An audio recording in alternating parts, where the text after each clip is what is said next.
Hey, I'm Rachel with Restorations by Rachel, and as you can see, I have a bit of a mess on my hands with this project. It is a beautiful, mostly solid wood quarter sawn oak buffet, but it is in decent disrepair in some areas. You can see this long drawer is completely separated. I'm hoping I can salvage some of these pieces, but we'll see. Actually, when I picked it up, a man was helping me load it, and the top literally came off. It was like, I can't remember if it was one on one side because I have owned this for about a year. And when I got this in, I went ahead and repaired the top, which I'll show you the footage of that. It was thankfully pretty simple fix, but there is going to be plenty of work that I have to do on this. Like this top drawer liner is pretty nasty. It's that old velvet, and it's just, it needs to come out. And this cabinet here is a mess on the bottom. So I'm going to have plenty of work to do just on the repair side. I am going to strip it and restain it. I'm not sure if I'm going to go light, maybe a little medium light, or dark. So I'm going to poll my Instagram followers and see what they think. This is such a quality piece that it's going to turn out beautiful, and I'm excited to repair it and give it new life. Okay, I'm going to show you something kind of crazy. But, like, look. I don't want to do that too much, but I'm going to throw some glue under here. There we go.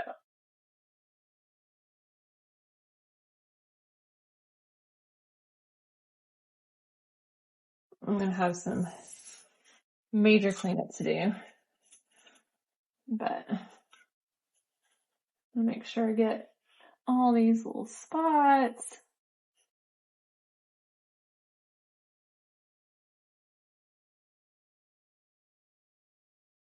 So when it goes down on there, it really adheres. After that, I just made my way around the rest of the buffet, seeing where it was separated and applying the glue. Then it was time to apply the clamps. If you're going to do any type of furniture work, I would highly suggest having an assortment of lengths of clamps. It's pretty inevitable that you'll come across something that's going to need to be glued and clamped together. All my clamps are under this Jorgensen brand. I snagged them when they were on sale, so I will link them, but you can always keep an eye out and see when they go on sale. I decided to kind of go start on the left corner, the right corner, go back to the left. That way I felt like I was doing this more gradually, making sure all the points were connecting where I wanted it to. I approached it kind of like when you are putting like a chair together. You will tighten it pretty close to where you want to, but then once you have everything in, you can go ahead and tighten it the rest of the way and make sure everything is as secure as you want it. Here's how it looked once I had all the clamps on. You can see there's a lot of glue squeeze out in areas, and you want to make sure that you wipe that up really well with a damp cloth, because if it dries on you, it is a pain to sand off, especially in any corners or crevices. All right, so it's been a day and a half, so we'll see what it's like. After getting all those clamps off, you could see by my test that it was solid. So I'm going to start with stripping this. If I'm stripping, I'm not worried about cleaning it first or anything like that. I'm using the Green Easy stripper, and then I'm just going to apply it with a chip brush. And if this is your first time viewing, this is my normal work attire. I'm going to my in-laws here in a little bit, but I thought I could get this stripper on here before we go, and I didn't feel like changing, so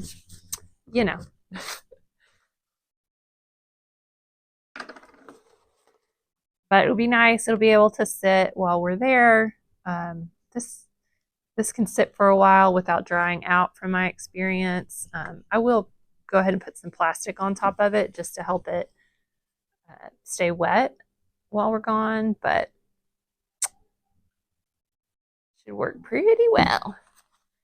And one of the things I like about this stripper is that it is a safer stripper to use. It does not have those toxic strong fumes like Clean Strip does. It works pretty well from my experience. Clean strip is going to be much faster, but again, you have to deal with those fumes. And I have children here. I have 4 kids, and so they're in and out of the garage a lot, and those fumes linger. And I also don't want the exposure to them even through my respirator. And so those are all the reasons that I opt for this if I can. You could, if you don't want to deal with stripper, you can use like a scraper or sand. That's usually going to take you a little bit longer, but it's kind of to each his own. What method do you like best? Some people don't like dealing with the messiness of stripper.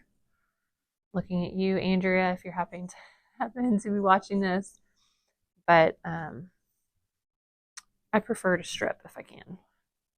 Once I had the entire surface covered with the stripper, it was time to cover it with plastic, but I honestly realized halfway through that I shouldn't have done that because I wrapped another piece of furniture that I was stripping with Green Easy in plastic wrap, and I had a hard time with it sticking. It just made it a lot harder to strip, in my opinion.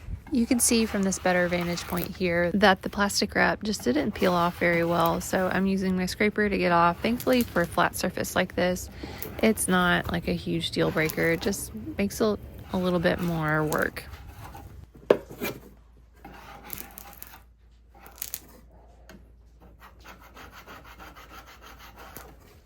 Forgot how the plastic will stick to this.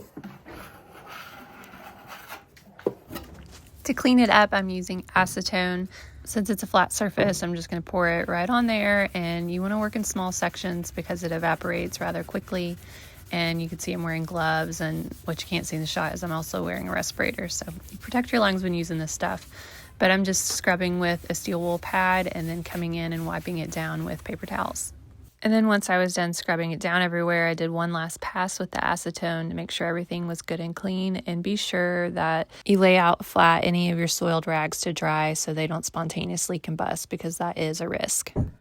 Okay, I was pretty happy with how the top worked with stripping. I pulled out the drawers, a couple drawers, and then I have obviously this big drawer front. I'm going to leave this flat, use greenies on those. And then for all these vertical surfaces, I'm going to use Smart Strip because it's a paste, and so it's going to stick a lot better.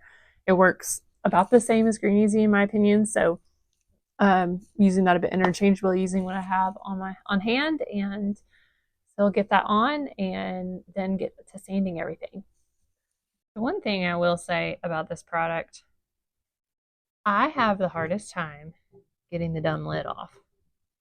Like, me trying to pry it off, it's like partially bent because I was taking this part off, and this part was wanting to stay secured to the base, which, obviously it does a great job of being secure when you put it on there, but it should be easier to come off. Anyways, just fair warning if you do order it, or if you order it and it's not hard for you, let me know your magic powers. And just like with any stripper, you want to apply a generous layer so that you make sure the product really works. Okay, this is 2.5 hours later. Didn't cover it up. You can see looks pretty dried, but it comes off. So it's one nice thing about this is it can look like it's drying out, but I think it's just absorbing into the finish that it's going to get off for you. One important thing to note here as well is that I am using my scraper in the direction of the grain. You can see I'm going up on the side and then left to right on the top and bottom portion.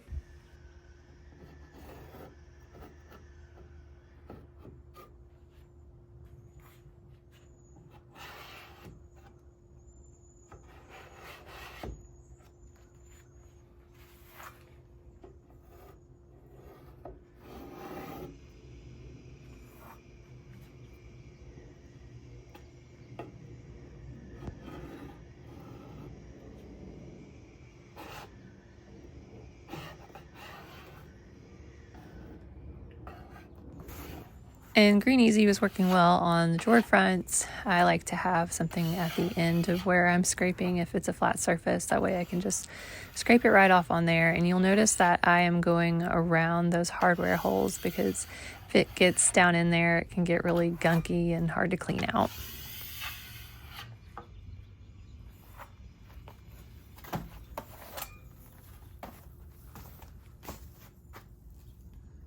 And then it's time to clean off any stripping residue. I'm using Green Easy's finishing cleaner here just because it's easier to spray on there than trying to put acetone on the side.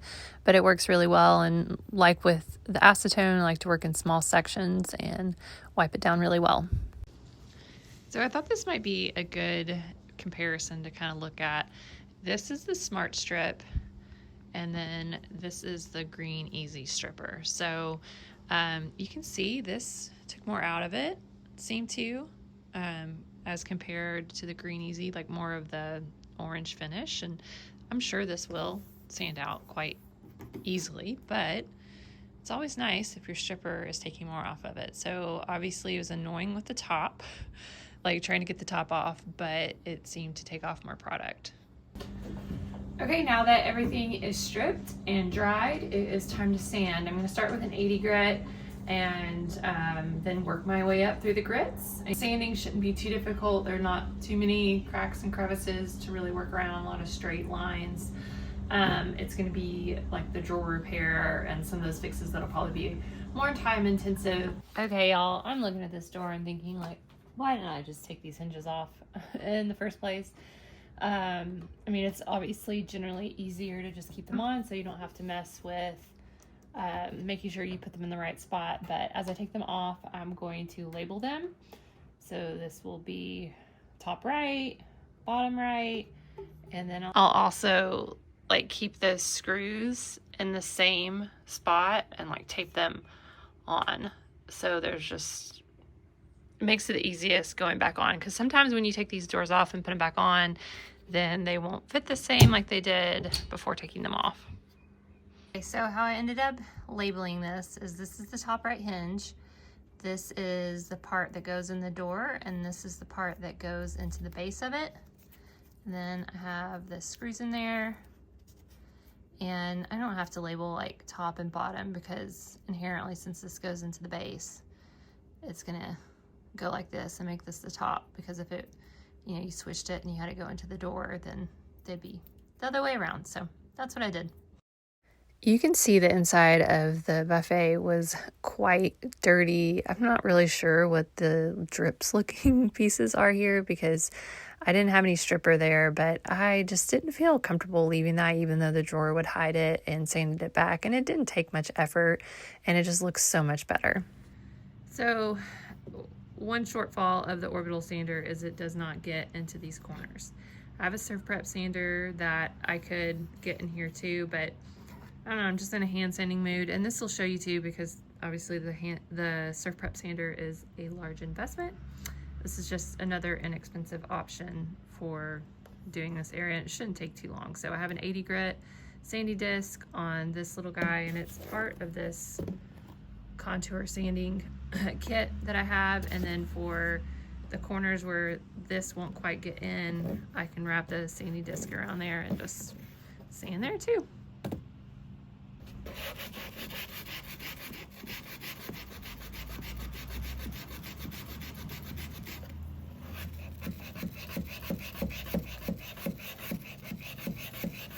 You'll notice that I'm going up and down here, not across, because if you go across the grain, it'll make these like scratches in there that you maybe might not see like right now, but when you go to stain, or in this instance I'm gonna do a paint wash, it'll show up and it won't look good.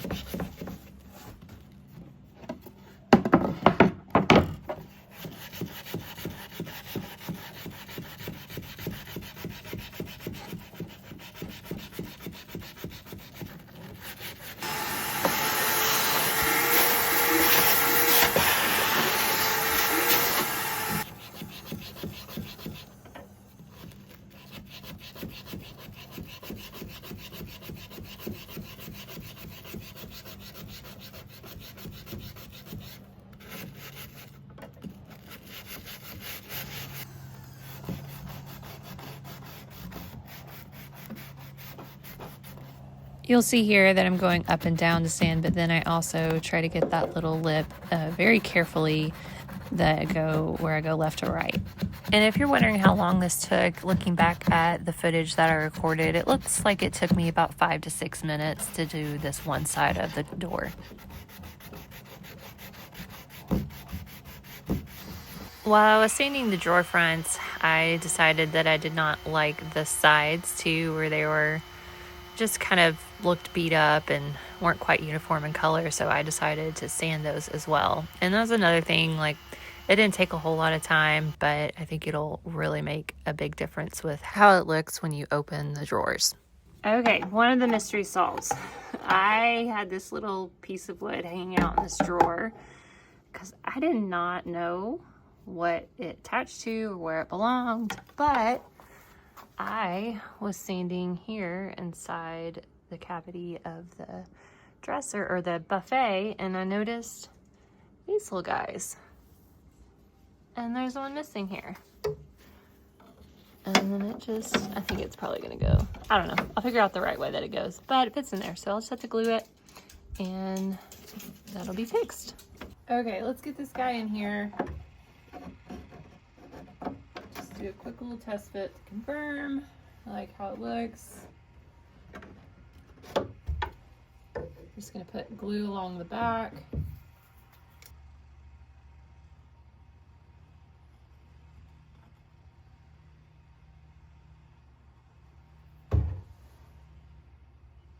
And I'll push it in there. Try to do it without getting glue everywhere else. There we go.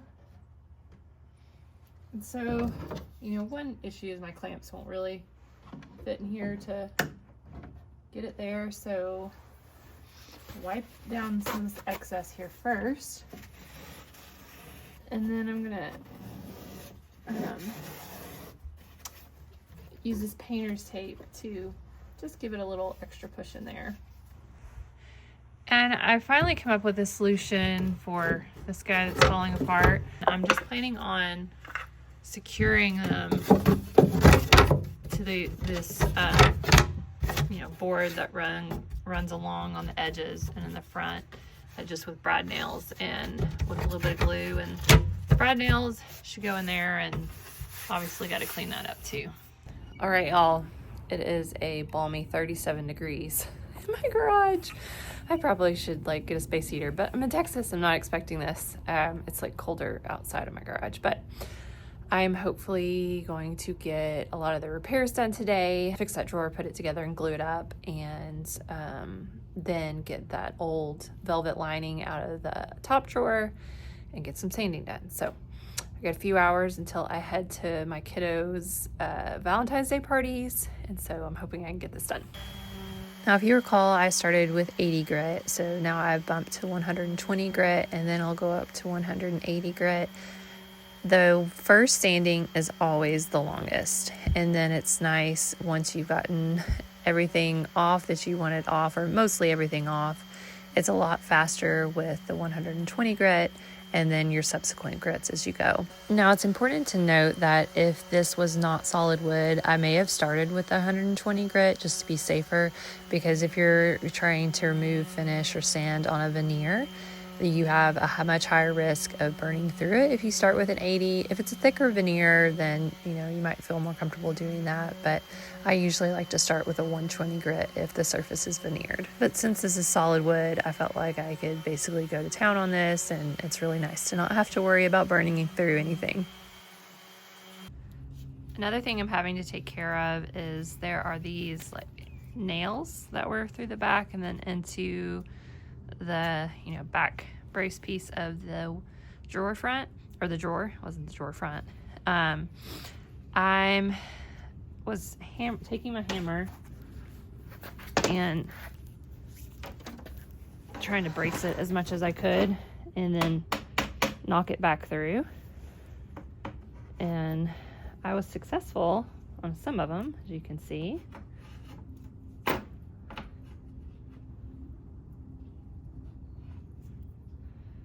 But I had a couple others where I just like broke off. And you still have the nail head there. There's another one. So I'm just gonna leave it because it's flush still on this bottom side, and I'll just be aware of that when I'm putting it back together. Another thing I've also been doing, you see like where some of these joints were, there's leftover glue and whatnot. I'm sanding that off so it's cleaner when I try to, like, cause I think that's the drawer front. No, that's the drawer back. But it basically, there's a groove where this goes into the drawer back. So it, you know, creates a nice solid joint. So since I'm gonna have to glue that again, I don't want this old stuff there, and so I'm sanding that off, and hopefully it'll help it come back together better. All right, I'm working on dry fitting this drawer so I can get the correct measurements for this piece that I need to cut. I picked up some 1/4 inch plywood yesterday from Lowe's, and I'll have to cut that down to size, but I need to make sure I know what size I need, which I could probably just go off this old guy here, although I guess I'd have to do the old one that was there, but I still just want to kind of make sure it all fits the way it's supposed to. So you can see here's this bottom piece. Oh, I probably need to sand this actually, smooth out some of that, but it's where it connects over here, and I'm gonna figure out how I'm gonna put this all back together.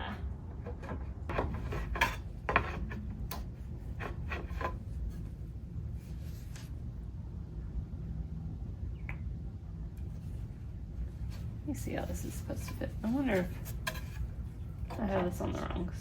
Oh, I just had it flipped upside down like a dum-dum. Ah, yeah, here we go. So I got those in the dovetail groove somewhat. Might have to mess with that a little bit. So I'm hoping that I can glue this piece together how it was originally.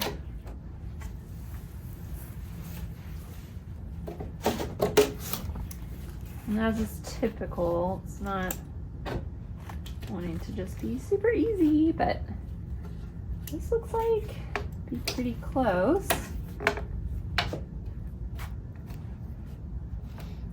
I guess I'll probably, okay.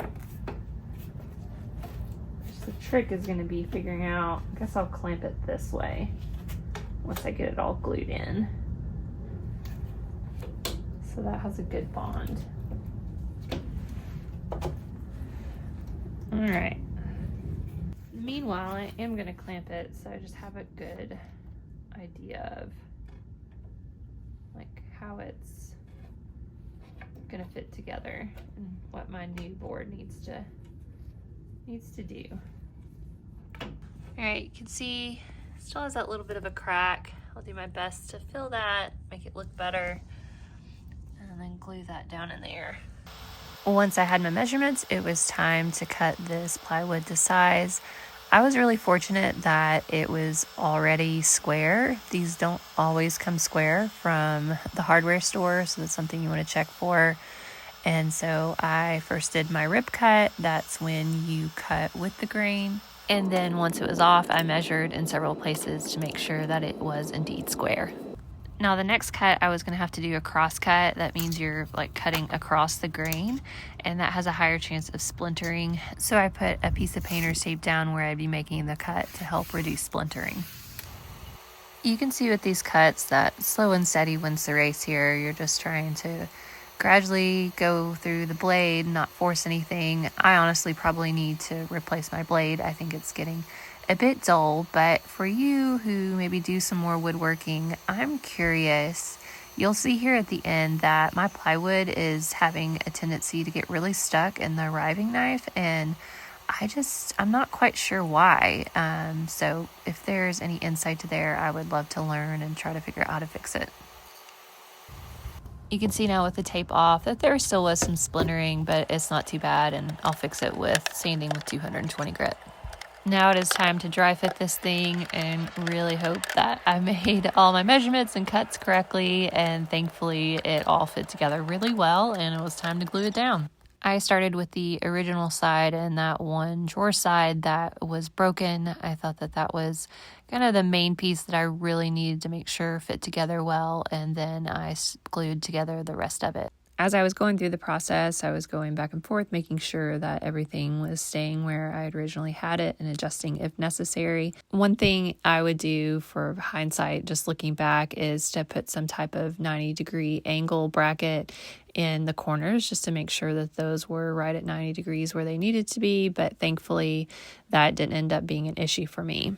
And here's a good look at it after I was mostly finished with that part. You can see there's quite a bit of glue squeeze out that I'll have to wipe up, and then I need to also address the back, putting nails in the back there. I decided to go ahead and put some glue along this edge here just to help secure it better than just having the brad nails. So once I got the glue all on there, I got a bunch of clamps on there and then started to add the nails in. Safety first.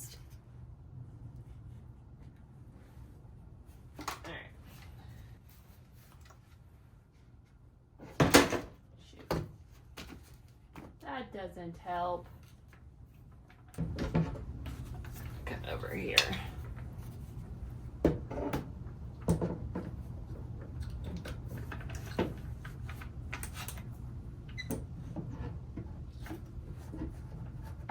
we go.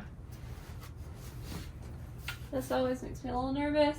I don't have a whole lot of room for error.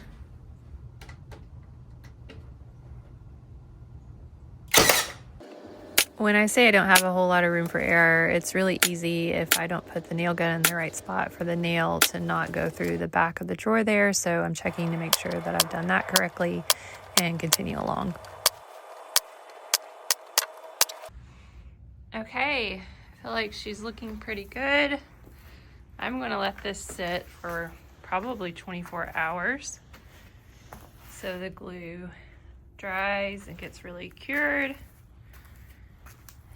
And then I could try it out, see how it fits in the buffet itself. I might cry if it doesn't fit. I noticed that this drawer is coming loose at some of the joints here in the front and actually in the back. So I'm going to put some wood glue in here and then clamp it up. If you're gonna be doing any kind of furniture work, you'd be surprised at how much you end up having to make these little repairs. And thankfully it is pretty minor, just because you just put some glue in there, apply some pressure with clamps, and you're good to go. All right, this is gonna be my first time using this guy. So right out of the box, just has 2 heat settings. 1, 2. Let's start with Lowe. Now the reason I'm using the heat gun is to try to warm up and loosen the glue that is adhering the velvet liner to the drawer itself. Thankfully it was just along the edges everywhere, but I did notice as I was ripping it up that like dirt and dust was flying into the air, and I just didn't want that in my workshop, so I pulled out my vacuum to help suck that up as I went along. And some of this was quite stubborn, so it took, I felt like, kind of a kitchen sink of tools. You can see I'm using my scraper here, and then I got like my heavy duty or paint scraper.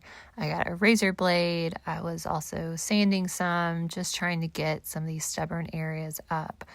And I thankfully got quite a bit out of there, and I ended up sanding the bottom of the surface to help get some of the residue of what was left later. I didn't film it, and the rest of it was just covered up with a liner that you'll see me do later. Okay, so next day, it's moment of truth. Time to take these clamps off and see if it fits in the drawer. I'm a little, or in the buffet. I'm a little nervous because I thought about after the fact, I should have put some 90-degree angles in here to make sure that I'd set this up square, but hopefully I get lucky. We'll see.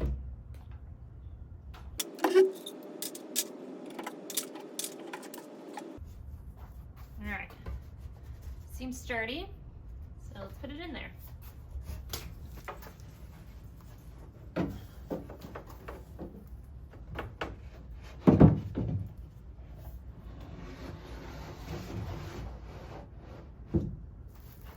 Oh, that's a bummer. I'm gonna have to sand that out. But you guys, it fits. This is exciting.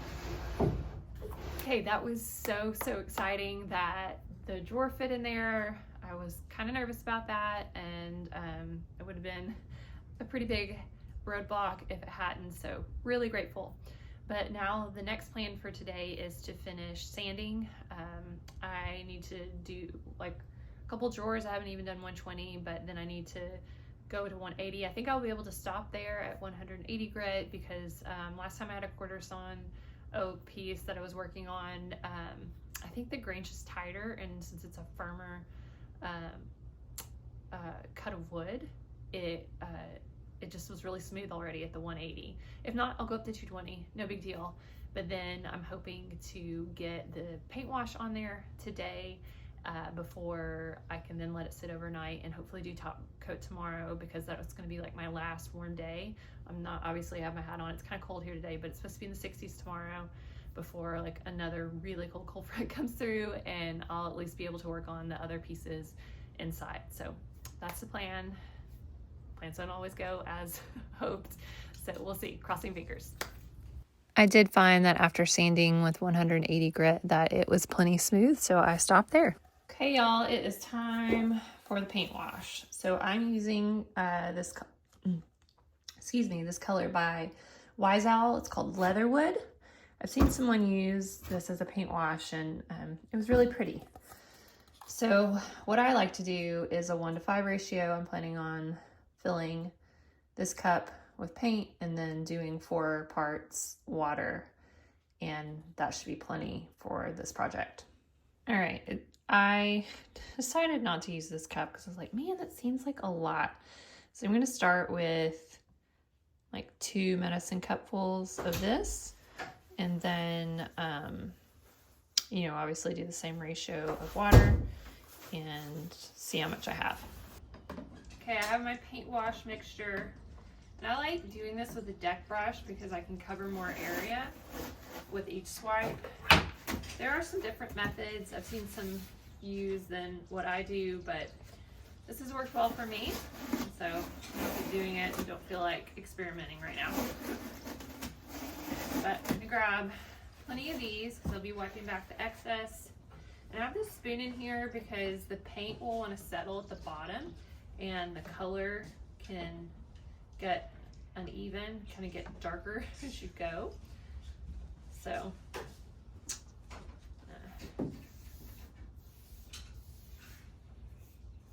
gotta be careful to guard against that.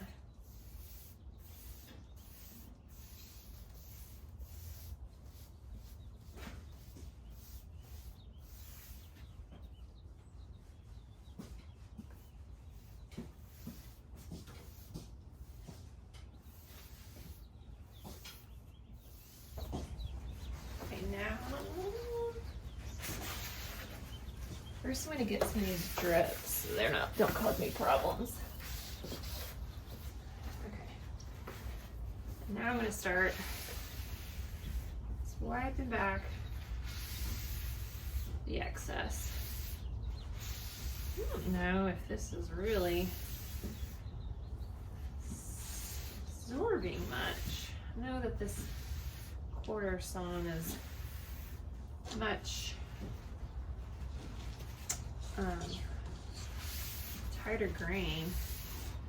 If it ends up making much of a color difference.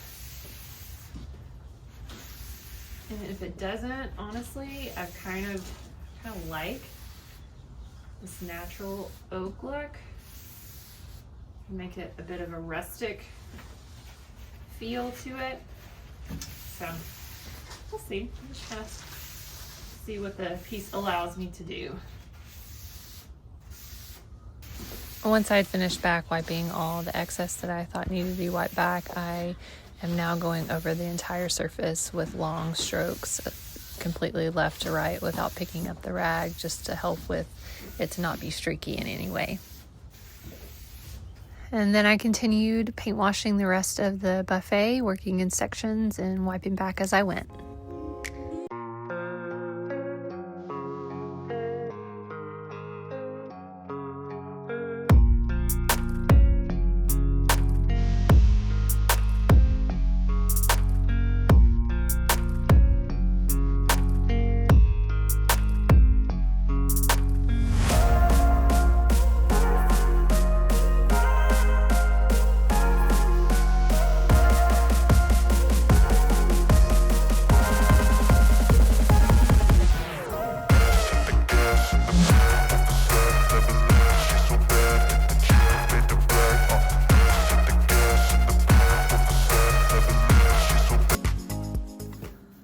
It is finally time to top coat. I've got the doors in and I've got these little guys in here so I can still open and close the drawers.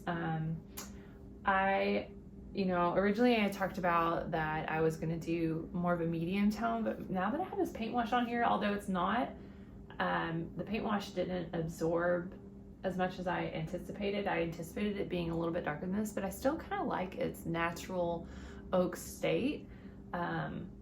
I don't know, like some of those raw, like pine look, like older pieces, those have looked really pretty, I thought. And so I felt like this kind of had that feel to it because you can still see some of the like darker spots in the grain in a lot of places and just has that aged look. So I'm kind of thinking about keeping it as is. I put a poll up on my Instagram stories and right now it is tied with people saying leaving as is or darkening it with a glaze. So I still need to put a top coat on there, one around the top coat no matter what, even if I'm doing the glaze. So I'll get that on and let it dry and we'll see what we do.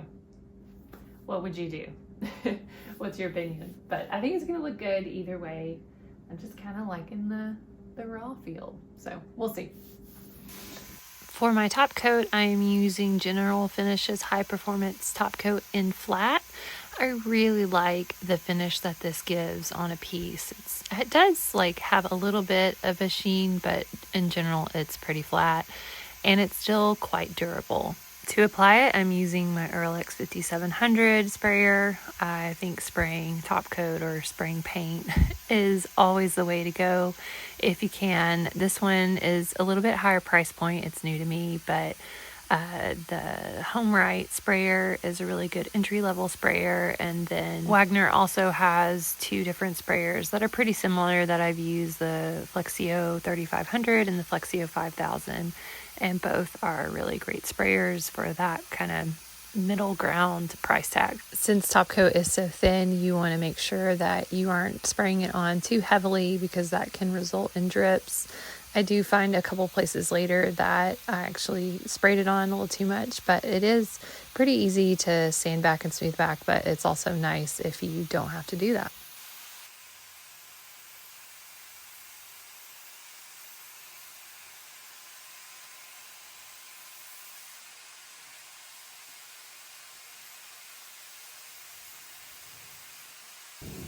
Okay, the tribe has spoken and it is stay as is.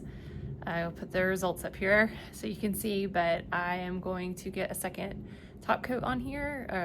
I'll do 3 total and hopefully finish up tonight. It's been a little bit more humid. Thankfully the sun came out and has dried it up a little bit. So I'm putting it on now. It's like 3:30 in the afternoon, and so I'm going to dinner with some friends and I'll hopefully be able to put on that final coat tonight before bed. So funny story, Genius here did not hit record when I did that second coat of top coat. And so it's on there, it's dried. I'm back from dinner. And I'm going to put a third coat on. I did notice there's a couple areas that I need to fix with some drips.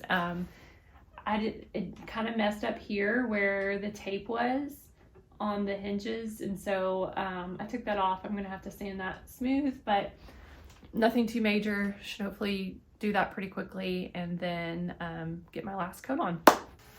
I'm just using what's basically equivalent to a 220 grit sanding pad to sand back those drips. And then I'm also using it to sand over the entire body to give it a light sanding, just to make sure it's completely smooth before putting on that final round of top coat. One of my main concerns when I was purchasing hardware is that there are these marks still on the front on several places where the old hardware was. So I want to make sure that the base would cover it, and thankfully these do. Now there were some areas since I was spraying the top coat that it did not touch, so I am just going in with a foam brush to get those areas while it's inside. So I'm lining the drawers, and I'm using this pattern. I had this on hand from a project I did a long time ago. It was one of my first videos, but I thought it might be helpful to see just my process. Like, I've put one piece here, and then I need to line it up over here. I've already cut it mostly to size how it will fit, where it has a little bit of wiggle room, but just so that, because if I have a lot of excess, it's going to be a lot harder to work with. So it is a little challenging sometimes to get it to line up exactly how I want. Might take some sticks and re-sticks.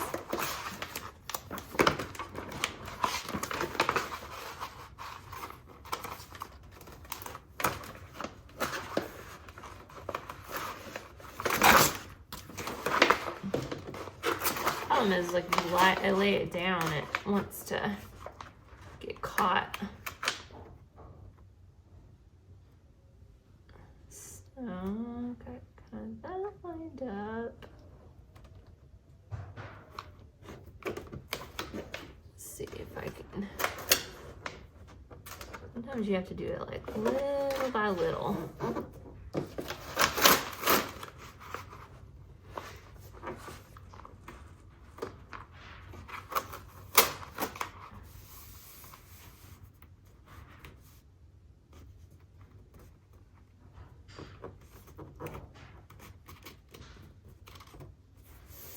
Alright, that lines up really well.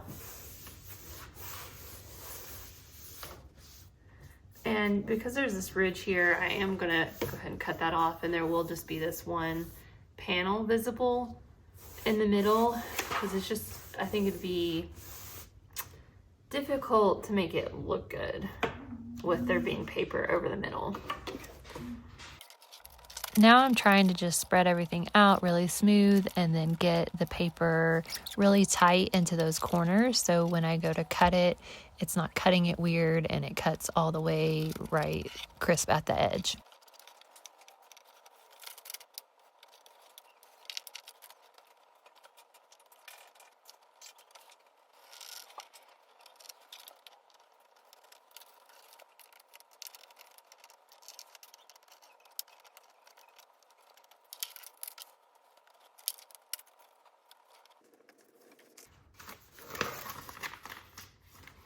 Okay, so that one side's good to go, and I'll repeat it on this side.